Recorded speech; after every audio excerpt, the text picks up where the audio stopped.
Hey there, all you beautiful Texans. Welcome back to the James Show. It's News Talk 820 WBAP, now on FM at 98.33. Welcome back to the big show.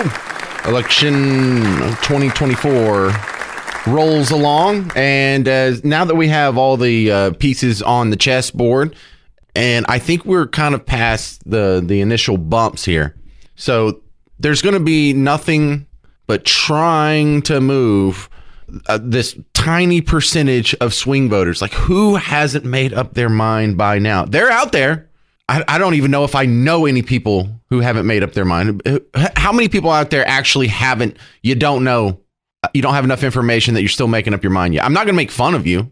Just that these people they have the future of the whole country in their hands right now. Terry Schilling back on the James Show. Welcome back to the James Show from the American Principles Project. So now that we have the president and vice president for both tickets, we're done with both bumps. Who do you think is the favorite to win right now, Terry? Hey, James, thanks so much for having me. I think it's a toss-up race right now. I really do. Things are a bit rocky all over the place. It's unsettled. Kamala is coming off of a big bump. She's going to get most likely another bump after the convention this year or this next upcoming week. But it's absolutely 100% a jump ball right now. You know, it was leaning red until Biden dropped out. That looks like maybe it'll work, maybe it won't, but it's definitely better odds like this. So that seems to be a smart move in hindsight. It would. I think that's exactly right. I don't know if it was ethical or moral to disenfranchise all of those Democratic voters. They should have had a say in who their presidential nominee was going to be. The Democrats knew that Joe Biden's cognitive decline was accelerating for quite a while now. But no, it was a smart political move. Anyone would have been better than Biden. And so we'll have to see what comes out and what happens over the next 2.5 months leading up to the election. But anything could happen. This is going to be a crazy election cycle. Is there, we always expect an October surprise, but is there anything they could come out with in October that we don't already know about Donald Trump? I don't think so. I think the most likely October surprise to happen is Kamala Harris does her first interview with a reporter on the record live and actually has to speak without a teleprompter. I think that is most likely the thing that will change the dynamics of this race. And it's because we have a record of her in the past and her comments. I mean, someone said it the other day, she doesn't sound like the third grade teacher talking to her classroom. She sounds like a third grader, right? And that is the reality. She will say a sentence, then reorganize that same sentence right after that, and then reorganize it again.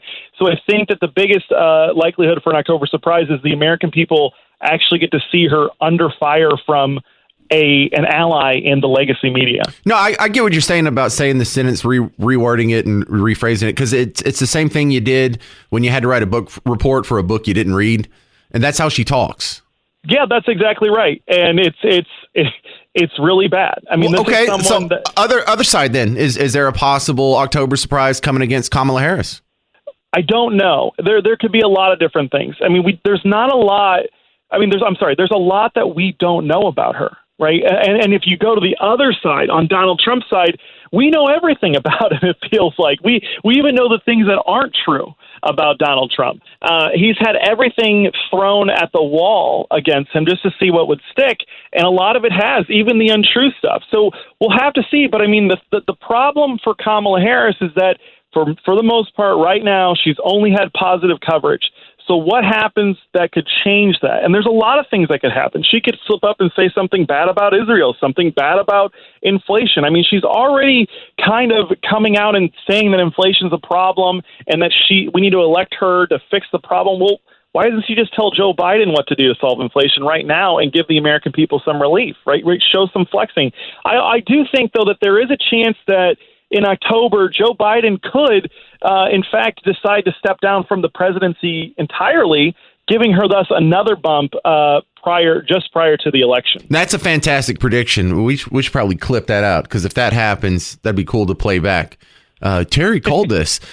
So let's talk about this criticism of her avoiding the media. That's the same thing Biden was doing. He didn't have like a press conference for like 2 years or something crazy like that.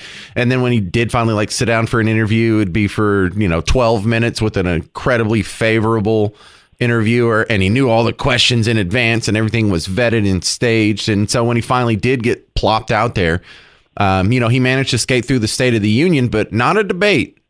I think that's exactly right. And I've been asking the question, we know that Joe Biden hid from the campaign trail. He didn't do interviews in 2020, most likely to hide his cognitive decline.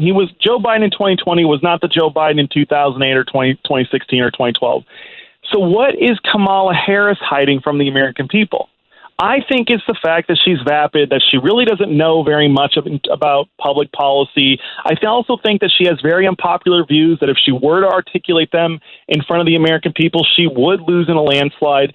So the question is, why is she not doing media? And I think that the first answer is she's getting all the media she wants anyway. They're running a puff piece. I mean, I'm sure you and your listeners have seen the cover of Time magazine. She didn't even sit down for an interview with that reporter, but it was still a puff piece of rainbows and unicorns and how wonderful she is. I think so. That's first and foremost. The media is doing her job promoting her. But then secondly, I think she's worried that she could get exposed as being someone that really doesn't know what the heck is going on. See, that's got to chap you a little bit, because over at American Principles Project, y'all have to follow all kinds of rules and campaign finance and tax laws and whatnot. And I watched a 13-minute produced video from CNN Politics about Kamala Harris that was basically a campaign video. It was an in-kind campaign contribution. But no. That's masquerading as news, Terry. Well, James, the interesting thing is that, Elon Musk announced today that the X space that he did with Donald Trump last night has garnered over 1 billion views. It's reached over 1 billion people. And the Democrats now are attacking him and saying that this was an in-kind contribution that needs to be reported to the FEC. Well, first of all, he's made the offer to Kamala, so we're fair there. But the mainstream media, the legacy media, has been doing this to attack Donald Trump since 2015, and now they're doing it to promote Kamala Harris. And they all do it for free. They actually take their advertiser dollars and push her and promote her. It's almost criminal. Terry Schilling, how do they find you outside of the James Show? You can go to AmericanPrinciplesProject.org or check out our new big family program where we're trying to build the NRA for families, and we want everyone to join.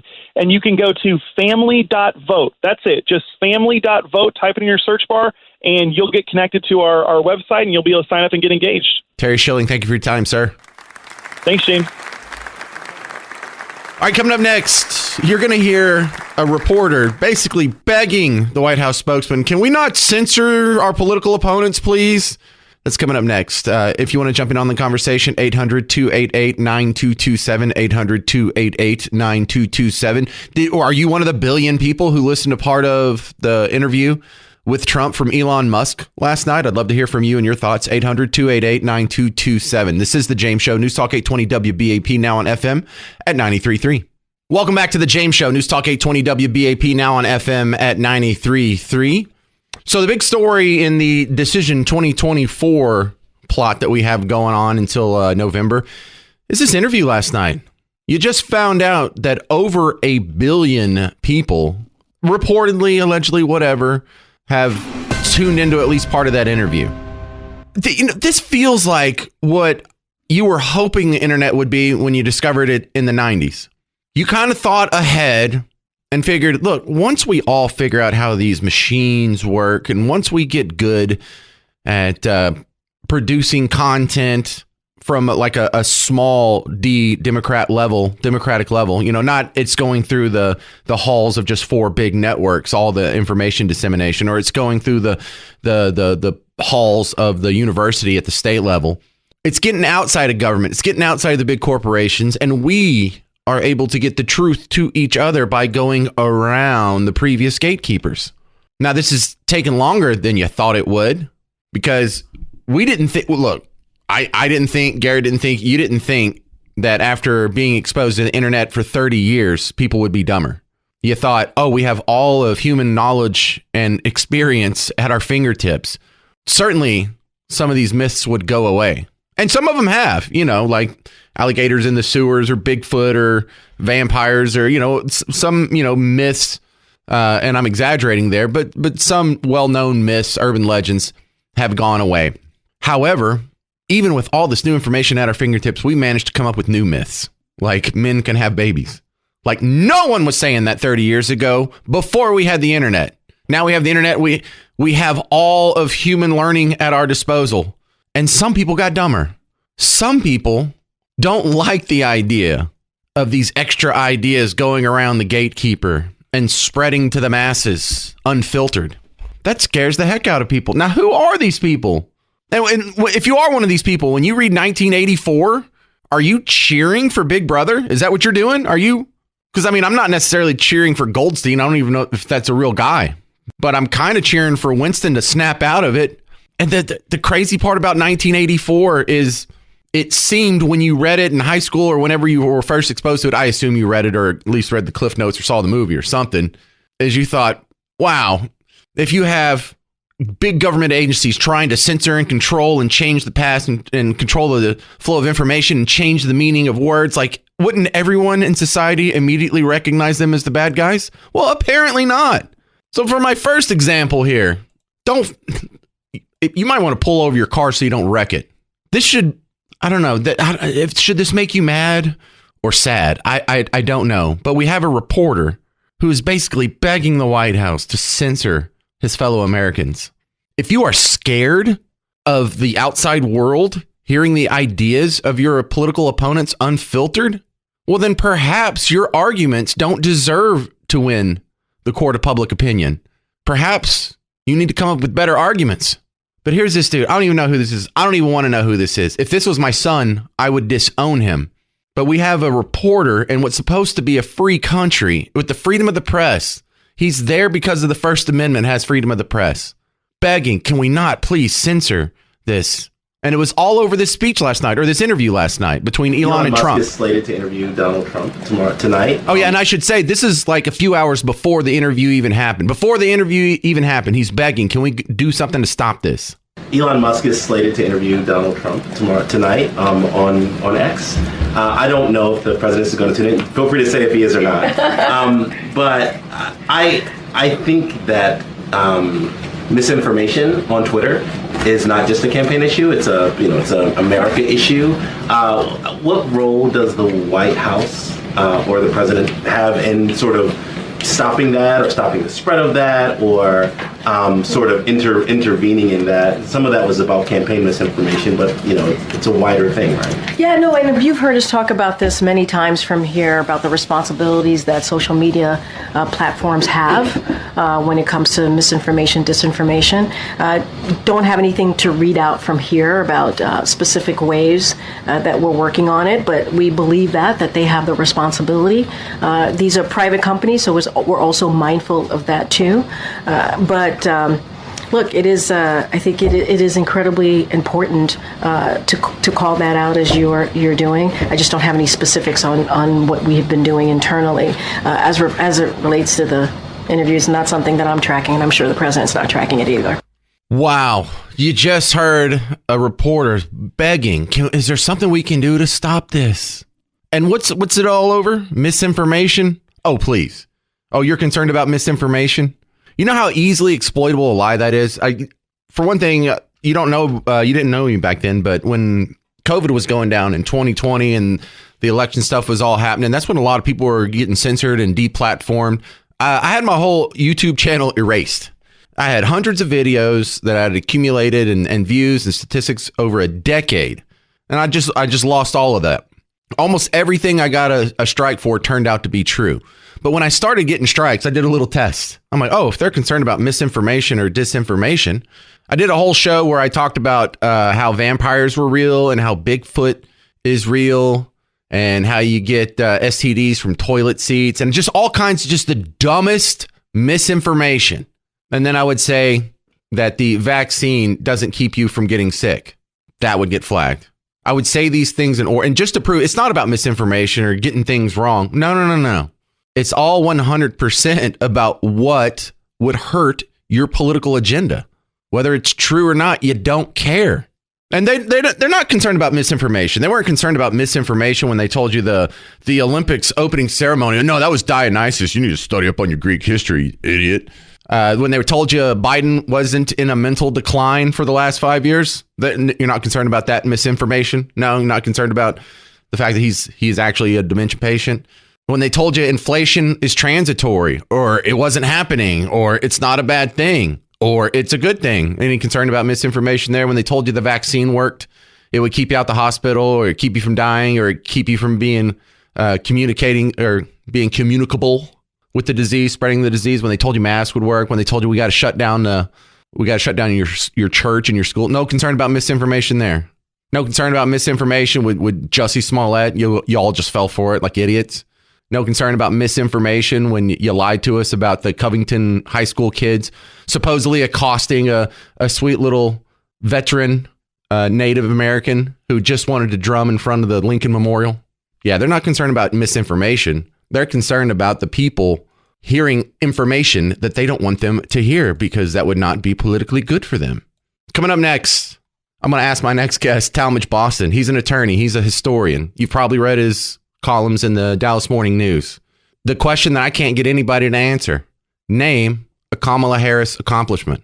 That's coming up in 5 minutes on The James Show. News Talk 820 WBAP, now on FM at 93.3.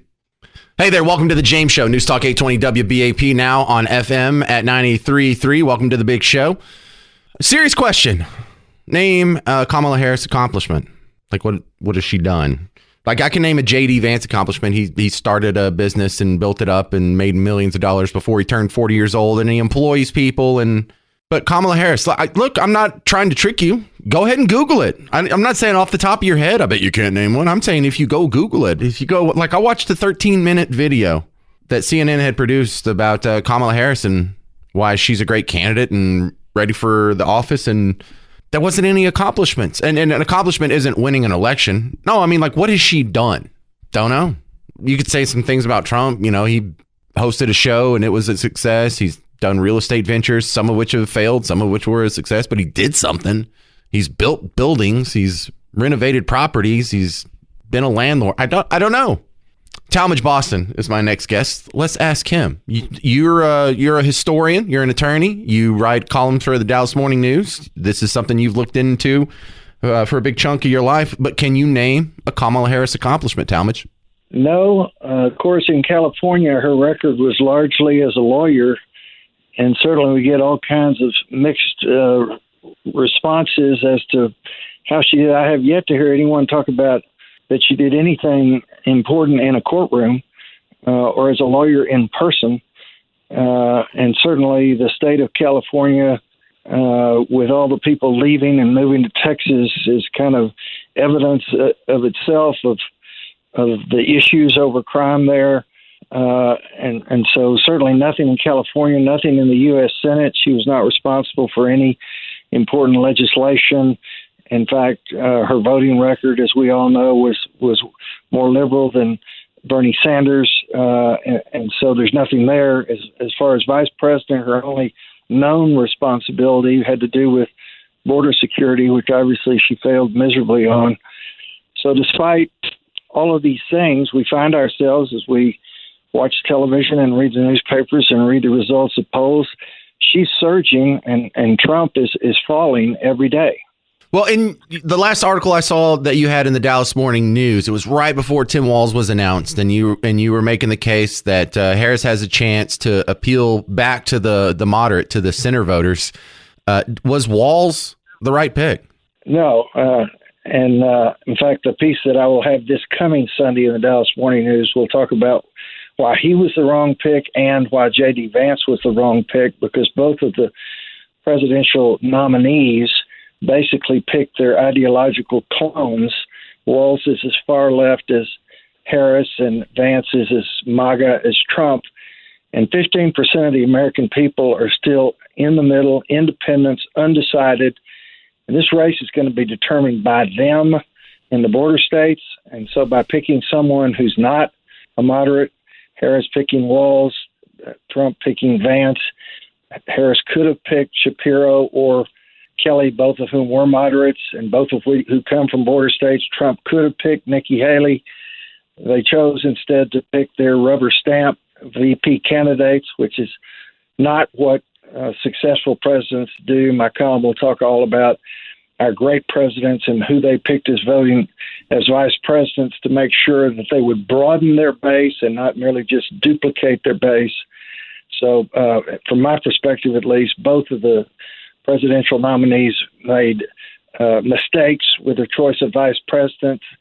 Why do you pick somebody to be a vice president? To expand your base. That's how you win elections, when there's a big chunk of independents, and they both just missed that history lesson. Well, also, I think if you've taken a bullet to the ear, you may think, I might want to come up with my replacement, and he needs to be like me, because there's a real chance that he might have to step in if I got to keep dodging bullets for another 4 years. Well, theoretically, he could have thought of that. I think he'd made his choice of Vance before he took the bullet to the ear.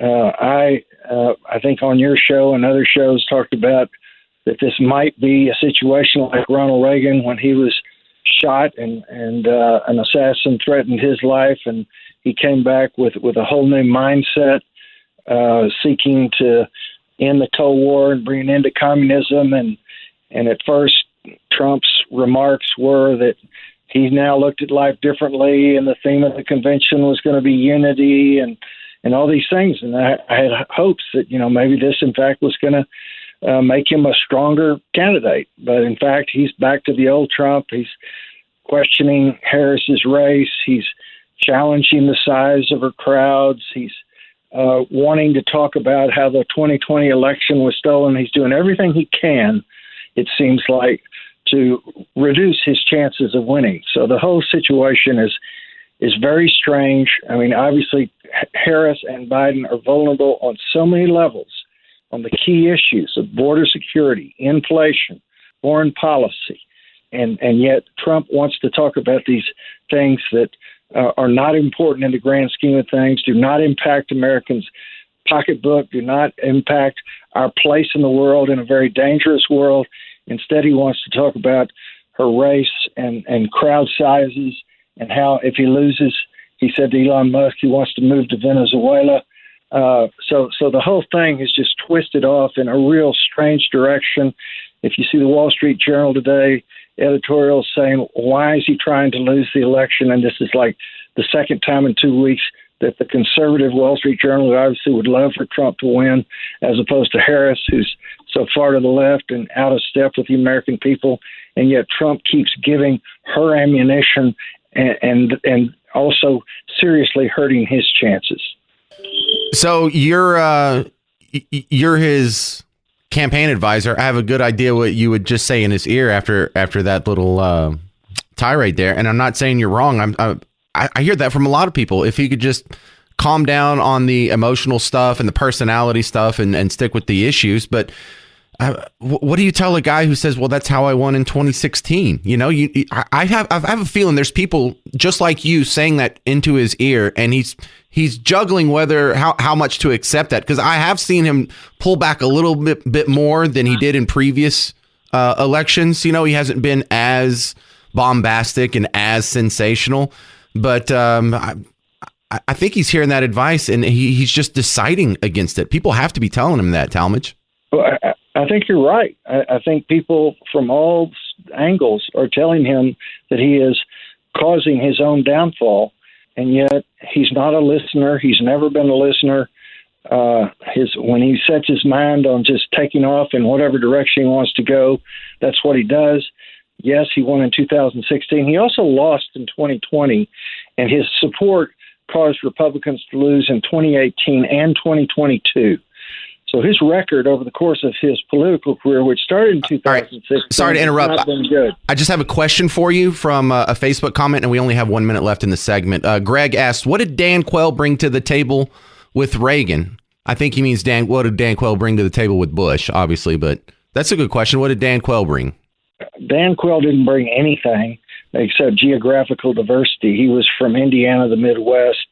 But Bush was so strong, in particular because he's riding Ronald Reagan's coattails, and Bush ran a very tough, effective campaign that caused Michael Dukakis to fall off the rails. And so the vice presidential choice in that election was not important the way it has been in so many other elections in American history. How do they find your work outside of WBAP, Talmadge? Well, I have a website, talmadgeboston.com. My book is for sale on Amazon and Terabang Books and on West Lovers. I'm with the Shackelford Law Firm. You can Google and find me readily. And I'll be in the Dallas Morning News this coming Sunday, as well as in the future, as I have been in the past, talking about all these presidential political issues and how they should be looked at from a historical perspective. Well, I love your columns, and I love having you on. Thank you for your time, Talmadge. All right, James. Bye. Talmadge Boston, y'all. 288-9227. 800-288-9227. What is a Kamala Harris accomplishment? We'll ask Karine Jean-Pierre, or she was asked that. You'll hear it next on The James Show. News Talk 820 WBAP, now on FM at 93.3. Welcome back to The James Show. News Talk 820 WBAP, now on FM at 93.3. The question has been presented in front of you. I've been saying this for like a half hour now. Name a Kamala Harris accomplishment. You've had time to Google it. You've had time. You can go watch a YouTube video on her life. You can go watch all the news reports you want. Just what's an accomplishment? 800-288-9227. Someone from Team Blue, call in, defend your woman. Come on.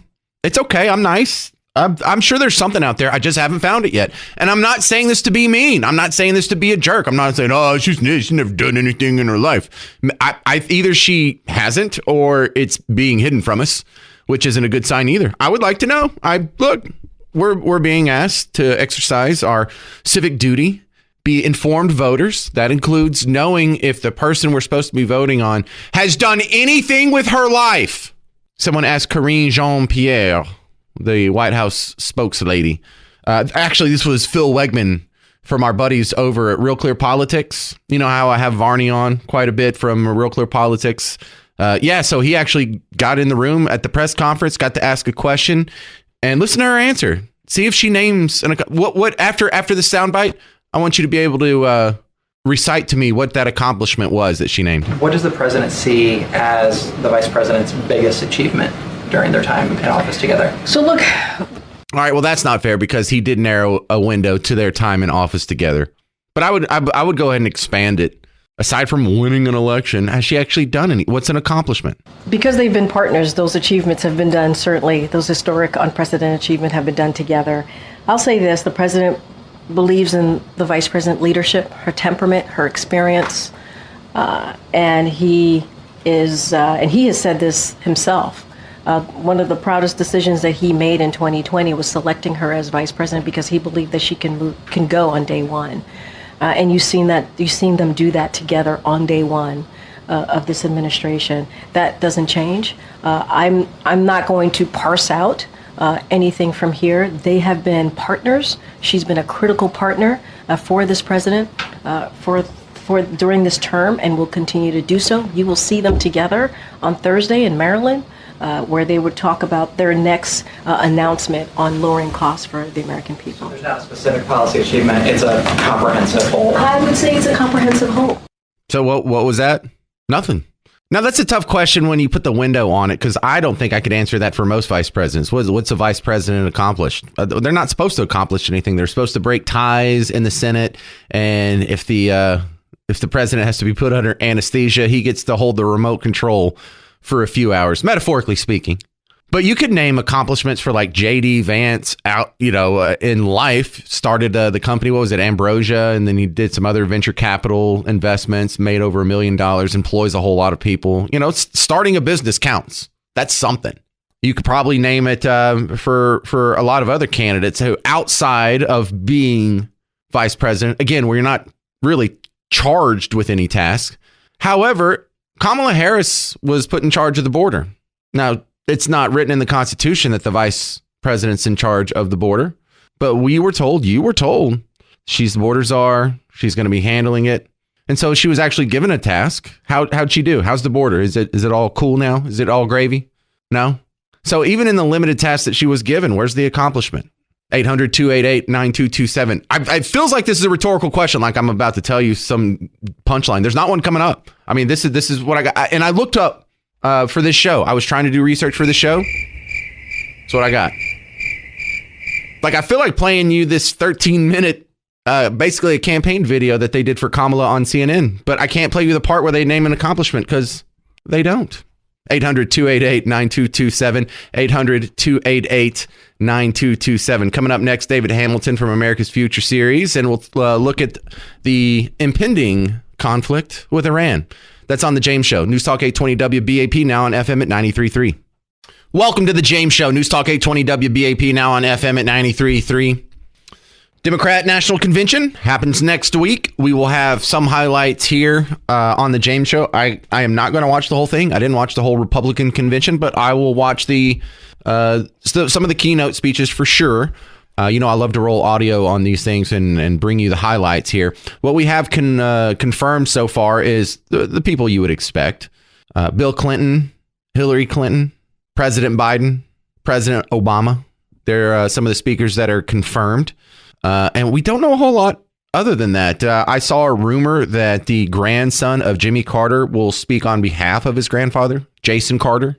So, okay, that's all I got for you. But expect more details to come out on that soon. And at this, they will make it a little formally official. Kamala Harris will be their nominee for president. We're supposed to vote on her in just a little over 2.5 months or so. And the challenge is name an accomplishment. You're asking America to make her the most powerful person on planet Earth based on what? What's her record? What's an accomplishment? Why her? 800-288-9227. Lou in Dallas, you're on WBAP. What do you think, Lou?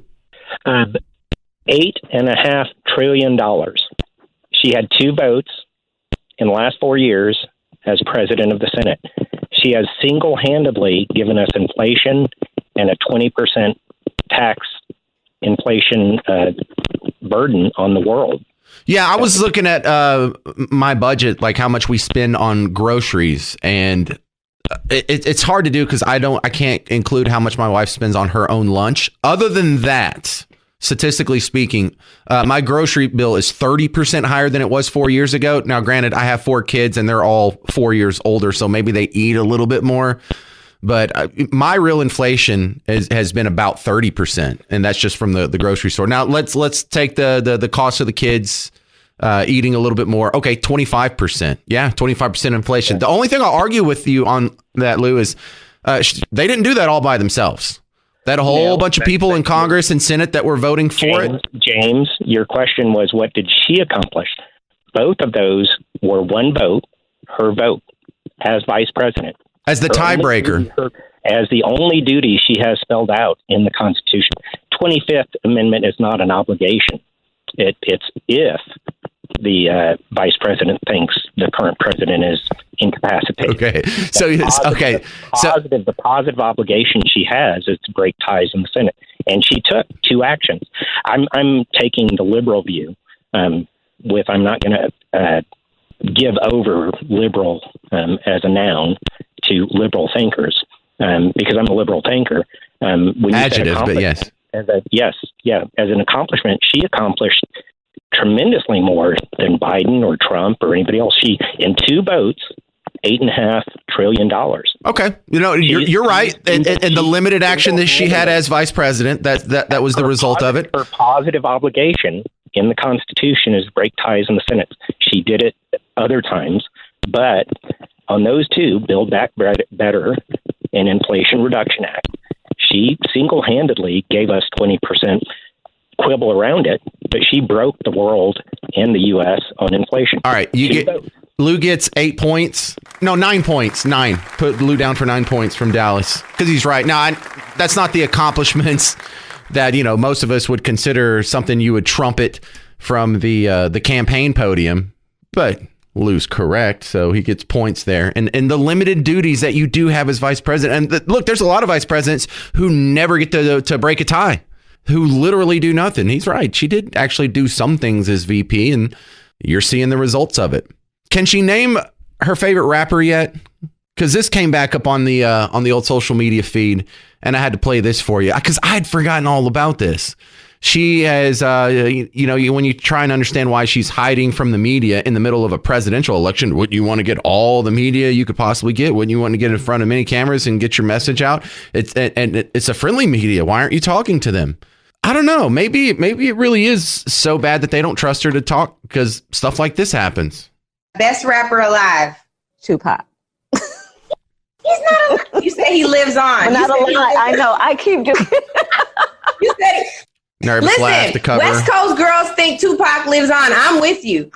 So Tupac, keep going. Keep doing that. Good cover, host. Who would I say? I mean, there's so many. I mean, there are some that I would not mention right now because they should stay in their lane. But others, yeah. So what that means. I want to know who one of those are. Keep moving. Keep moving. All right. Keep moving, Angela. All right. That was not supposed to be a stumper either. What about? I know that's supposed to be a softball question. She even says that wasn't supposed to be a stumper. No. Are you serious? Because look, I'm not questioning her race. Of course, she's half black. Look at her dad. And when she was in college, she was like the president of the Black Law Students Association or something. So she's always claimed both, and it's possible to be both. I'm a both. Most of us are mixed in some way. But she would, culturally speaking, she didn't have the same upbringing a lot of our black neighbors had. Grew up going to watch football on Friday nights at the high school, maybe watching the Cowboys on Sunday. The food, the music. That's not what she grew up in. She didn't grow up with her black dad in the house. She grew up with her Indian mom and her other sister. She went to high school in Montreal, not even America. She probably doesn't even know the rules of football. I don't know. She might have learned them in adulthood, but she doesn't have the same background. I don't even know if she likes rap music.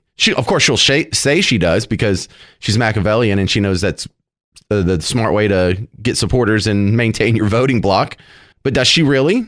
Because she can do the accent, or she can, walk in those circles and be on BET and stuff. But have you ever actually seen her dance? Yeah, she dances like I do. Pretty bad. Name a Kamala Harris accomplishment. 800-288-9227. 800-288-9227. I'm James Parker. It's News Talk 820 WBAP. Now on FM at 93.3. Homeowners, let's talk about your roof. Of all the things that are going to go wrong with your house on a long enough time scale, you're pretty much guaranteed to have roof problems at some point. Totally understandable. Just think about the last few years where we had the snowmageddon, then we had the 800 days of straight 100-degree weather last summer, and then we've had all the storms and the wind and the rain. You need to get that thing checked out. Here's the good news. Paradigm Roofing will do it at no cost. A 23-point inspection. Yes, it's free. And if there's no problems found, then we'll just high-five you and we'll see you again next year. However, if they do find something, this is important. You want to get ahead of it before these little minor problems turn into major problems. And if you find it soon, it could be a whole lot cheaper than finding it later. And here's the good news, too. If worse comes to worse and you do need a new roof from Paradigm, you get $500 off when you mention you heard it here on the James Show. So you can call or go online to schedule your appointment. 972-542-7774. Get the process started. Call or go online to schedule your free 23-point roof inspection today. ParadigmRoofs.com or 972-542-7774.